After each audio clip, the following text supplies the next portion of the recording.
ito ay naglalaban upang makapang-akit ng dalaga o makapang-agaw ng babaeng may asawa na. At ang pang-aagaw ng asawa ay normal lamang sa tribong ito at tanggap ito ng kanilang lipunan. Kaya ang festival na ito ay binansagang Agawan ng Asawa Festival. Pagdating sa sex, ang mga babae ang nasusunod dito. Maaari silang magkaroon ng maraming boyfriend at magpalipat-lipat sa iba't ibang asawa. At normal lamang ito sa kanila. Tara at alamin natin ang kakaibang tradisyon ng Wodaabe tribe sa West Africa.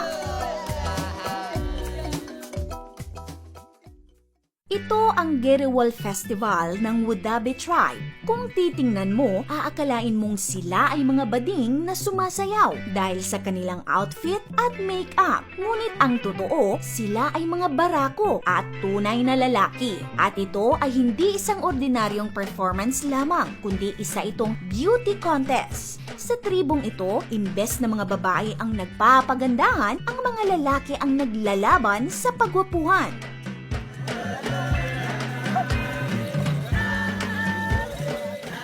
Ang Gerewol Festival ay nagtatagal ng 7 araw, puno ng sayawan at kantahan. Ngunit may isang espesyal na pagtatanghal na ginagawa nila. Ito ay ang sayaw na yake. Sa ilalim ng matinding init ng araw, ang mga lalaking contestants ay sasayaw sa loob ng ilang oras. Pinapakita nila ang kanilang mga puting ngipin habang nagcha-chanting. Iniikot-ikot ang kanilang mga mata na parang luluwal na sa kanilang eye sockets. At tatalon-talon upang ipakita sa mga babae na mataas ang stamina at malakas ang kanilang katawan.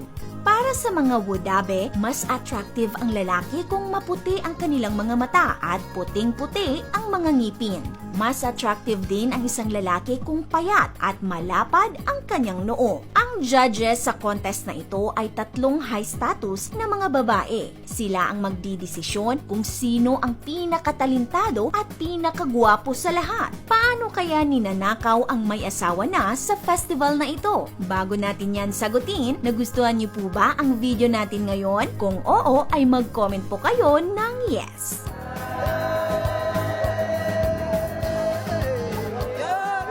Matindi talaga ang kompetisyon sa contest na ito dahil kung mananalo ka, bukod sa fame o kasikatan sa buong tribo, sa maraming taong darating, magkakaroon ka rin ng karapatang pumili ng pinakamagandang babae sa tribo upang maging asawa. At ito pa ang mas matindi. Ayon sa Vice, ang mananalo ay maaaring makipagtalik sa babaeng judge na pumili sa kanya kahit pa ang babaeng judge ay may asawa na. Kung talagang magugustuhan ng judge ang lalaki, ay maaari siyang magpasya kung iiwan ba niya ang kanyang kasalukuyang asawa o magpapaagaw at sasama na sa lalaki at maging bagong asawa nito. At ang kanilang pagsasama ay rerespetuhin ng kanyang dating asawa at ng mga katribo. O kaya naman ay ituturing lang ng babae na isa lang itong one night stand at babalik sa kanyang asawa kinaumagahan na parang walang nangyari. Normal ito sa kanila, kaya tatanggapin siya ng kanyang asawa at walang panghusga ng mga CCTV kapitbahay.